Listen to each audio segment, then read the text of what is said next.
శ్రీ గురుభ్యో నమ. హరి ఓం.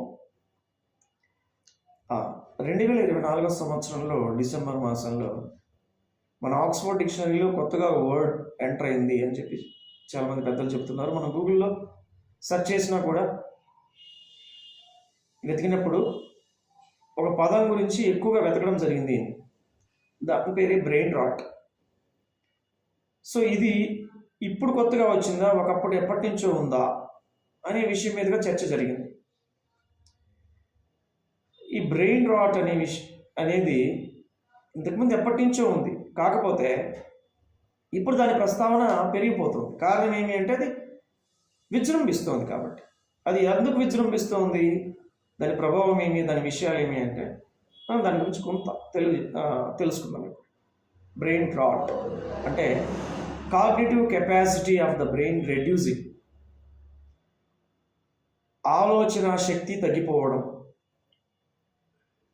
చెప్పే విషయాన్ని ఏకాగ్రతతో గ్రహించలేకపోవడం,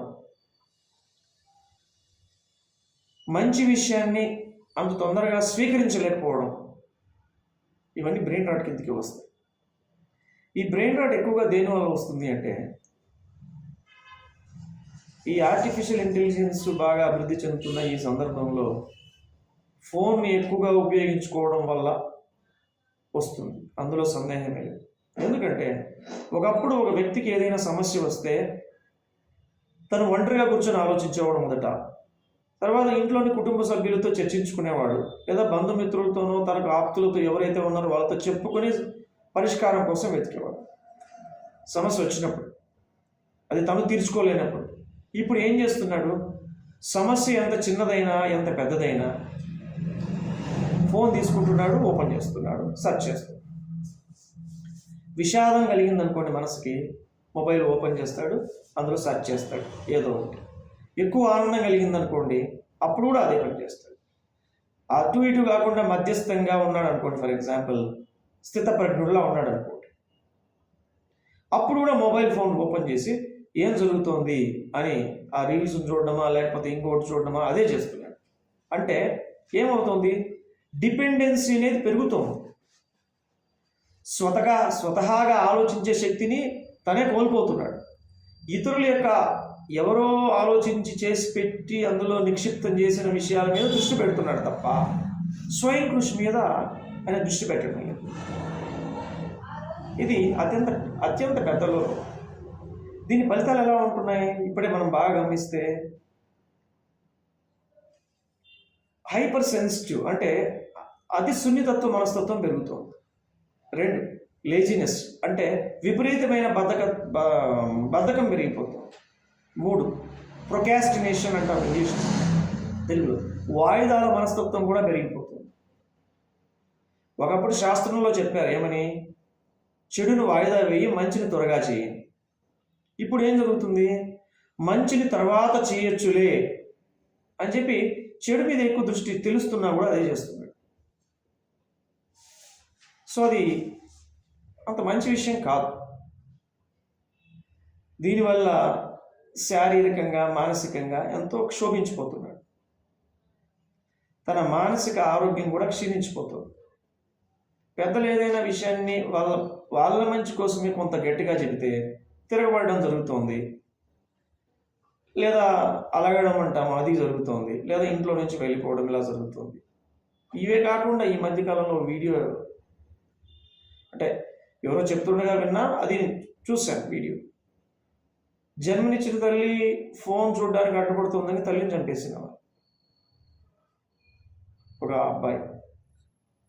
ఇవన్నీ విపరీతమైన లక్షణాలు, మంచిది ఏమాత్రం కాదు. మనం జాగ్రత్తగా ఎంతవరకు ఏది ఉపయోగపడితే దాన్ని ఎంతవరకు ఉపయోగించుకోవాలో అంతవరకు ఉపయోగించుకుంటే మంచిది. మితం తప్పితే అమృతమైన విషయమైన శాస్త్రం చెప్పింది. ఈ భూమి మీద 30% మనం ఉంటున్న ఈ భూగోళంలో 30% నీరు, 30% భూమి మట్టి, 70% నీరు. ఆ నీటికిను ఈ మట్టికి మధ్య ఒక సరిహద్దు ఉంది. ఆ నీరు ఈ సరిహద్దును దాటిందనుకోండి, సునామీ వస్తుంది. అదే ఇది కూడా అంతే. దీన్ని ఎక్సెసివ్గా అధికంగా ఉపయోగించడం మొదలుపెట్టామనుకోండి, కంటికి కనపడే సునామీ మన శరీరంలోనే మొదలవుతుంది. అది కూడా మనకి ఇబ్బందే కలుగుతుంది. కాబట్టి ఆరోగ్యాన్ని జాగ్రత్తగా చూసుకోవాలి. మానసిక ఆరోగ్యం, శారీరక ఆరోగ్యం. ఇప్పుడు చెప్పిన ఈ లక్షణాలన్నీ మంచివి ఏమాత్రం కావు. ఉజ్వల భవిష్యత్తునిచ్చేవైతే అస్సలు కానే కావు. ఇది కాకుండా ఆ ఫోన్లో ఇంకా చెప్పాలంటే ఈ ముఖ్యంగా టీనేజ్లో ఉన్న వాళ్ళు కానీ, టీనేజ్లోకి ఎంటర్ అవుతున్న వాళ్ళు కానీ, వీళ్ళే పోర్నోగ్రఫీ వీడియోస్కి బాగా అడిక్ట్ అయిపోతున్నారు. ఇంట్లో వాళ్ళ పేదరికాన్ని అనుభవిస్తున్న ఏదో అబద్ధాలు చెప్పడమో, లేకపోతే ఏదో ఒకటి చేసి డబ్బులు తీసుకొచ్చి సబ్స్క్రైబ్ చేసుకోవడమో, ఆ వీడియోలకు అలవాటు అయిపోయి అందులో జరిగేది అన్నీ ఏదో తాత్కాలిక ఆనందాన్ని పొందుతూ, అందులో సరైన ఆనందం పూర్తి కలగలేదని మళ్ళా వేరే వేరే తప్పులు చేస్తూ పాపాన్ని మూట కట్టుకోవడం ఇంకొక విటి. మొదట వాళ్ళే నాశనం అయిపోతున్నారు. అవును, వాళ్ళు నాశనం అయిపోతూ సమాజాన్ని క్షోభింపజేస్తున్నారు. సనాతన ధర్మం పాడవుతుందంటే ఇది కూడా ఒక కారణమే. సనాతన ధర్మంలో చెప్పిన ప్రకారం జీవిస్తే ఇవన్నీ రావు. దాన్ని తప్పినందుకే ఇవన్నీ వస్తున్నాయి. సో ఈ విషయాన్ని గుర్తుపెట్టుకొని జీవించడం అనేది మంచిది. అలా కాకపోతే చాలా ఇబ్బందులు పాలవుతారు. మరొకటి పిగ్మేలియన్ ఎఫెక్ట్.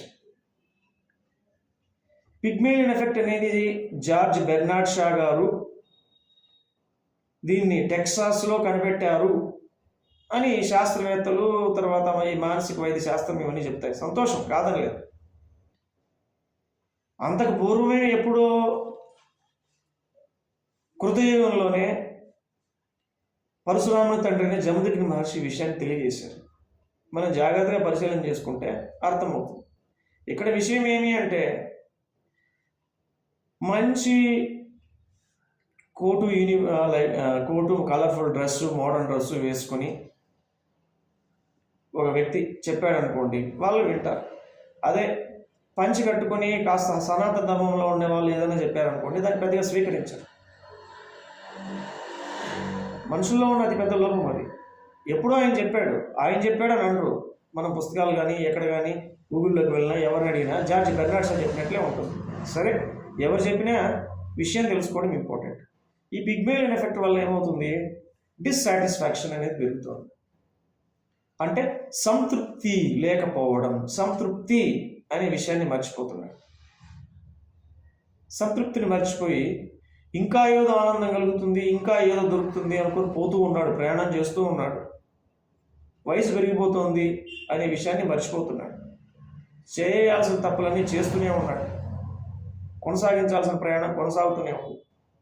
కానీ విషయ పరిజ్ఞానం సరిగా లేదు, మంచిని గ్రహించడము లేదు.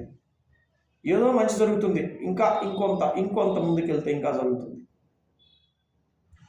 ఇట్లా చెడు వైపు వెళ్తున్నాడు. వాడు మంచిని స్వీకరించడం లేదు. సో అలాంటి మాయలో పడకుండా ఉండాలంటే ఇవన్నీ నిజం చెప్పాలంటే కలి యొక్క ఆయుధాలు ఇవన్నీ. ఈ బ్రెయిన్ రాట్ కానీ, పిగ్మేలియన్ ఎఫెక్ట్ కానీ, కలికి బానిసైనట్లే లెక్క. కలికి ఎప్పుడు నువ్వు బానిస అవుతావు, కలికి ఎప్పుడు దూరం అవుతావు. కలికి అంటే ఎవరు? సాక్షాత్ శ్రీమన్ నారాయణుడు. నారాయణుడు కానీ భగవంతుడు ఎవరైనా సరే, గురువైనా కూడా కావచ్చు. దాన్ని మనం అనుసరించుకోవాలి.